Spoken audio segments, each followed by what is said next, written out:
All right.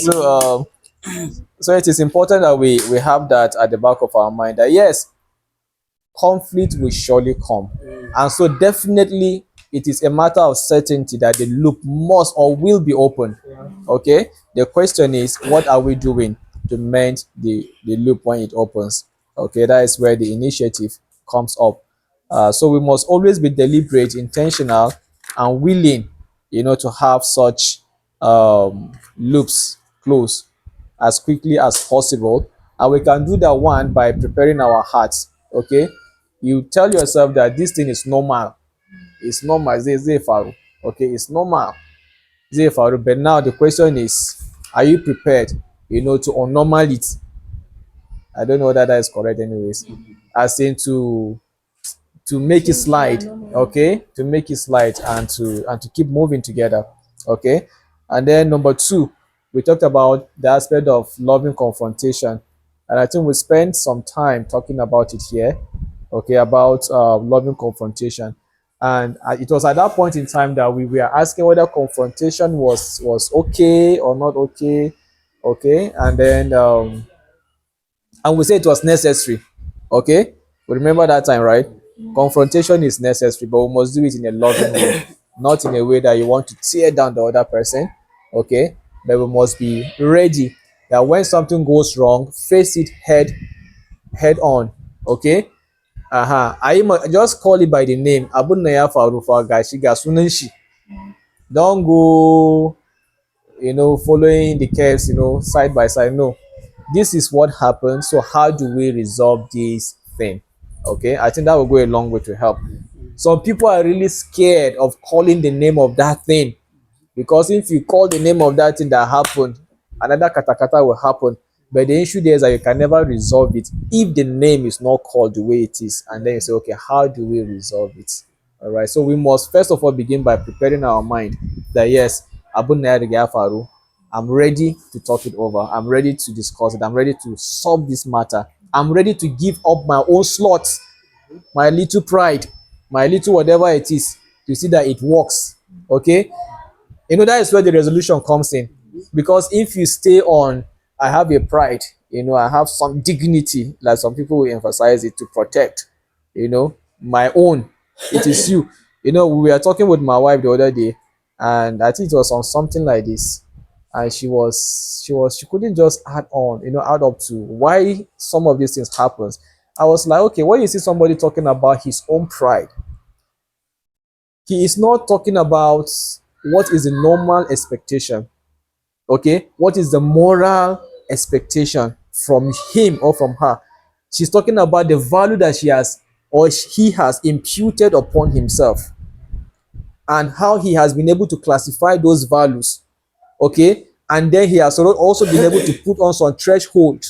Okay, that when you cross this thing, is affecting one of my parameters that I defined for myself. So now remember, this person is not talking about the general norm. I hope you're getting that now. So we must come to accepting the fact that some people walk into marriage with this kind of self declaration, self fixed. Exactly, you get that now. Not necessarily that those things are as what they know widely acceptable or morally acceptable, but to them as a person, that is them. You dare not cross this line. Okay, so we must be ready to let go of those things in order to resolve conflict in our homes. Okay, that okay, it is me, and me put an me, I can unput it again now. Okay, there's a generally accepted norm, and that norm leads to peace. All right, so God will help us that we'll always prepare our mind and be ready to confront ourselves, because most times why people are scared of confrontations is because they feel that thing is tempering without their self-acclaimed or self-declared value that they've placed for themselves, so they don't want anything to go close to that one. So the Lord will help us. Okay, so let's move on. So the next one, that you remember, we said we have to prepare our mind. We have to do loving confrontation, and then thirdly, we have to be ready to offer forgiveness. That is where the wahala comes. Go. Uh, yes, you have to offer and to receive. Okay, to offer and to receive forgiveness.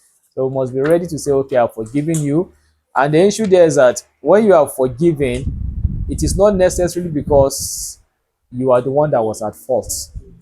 Okay, Because another error we are having is that as long as you feel you are on the side of the right, eh, you feel like nothing in this world will ever make you to say I'm sorry. You don't want to be the weak person in it.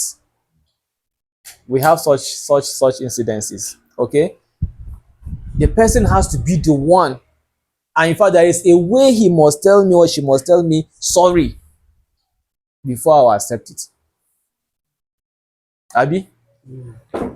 So these are some of the things that actually affect us. But a man of peace does not always, in fact, if only we understand what such things does to us when we keep them as a person, we will never at any, in fact, you even be begging the person that offended you, come, oh, I don't forgive you, because you want to free up your own self. Okay, but many times we don't understand that this thing brings sickness, it brings retardation to us, it brings a level of one burden that you cannot take off. Okay, and what does burden do? It suppresses you, it weighs you down. Okay, so we must be self-aware about this, that when somebody offends you, don't always wait for the person to come back and say sorry to you before you talk about forgiving or letting go. It is very, very important for your own personal self good. Okay, for your health, and even for your progress in life. Okay, they say what we see in the physical is just what we see, but what happens in the spiritual is far, far, far bigger than what we can see here. So the devil looks for any slightest anchor to use to drag you. Okay, and the best thing you can do for yourself is never to give him that opportunity to anchor anything in your life as to the reason why he will deprive you of whatever opportunity it is. Remember, he's the accuser of the brethren. Is that, and when he's accusing you before God, you are not there. You don't even know. Okay, you say, God, this person have I seen now.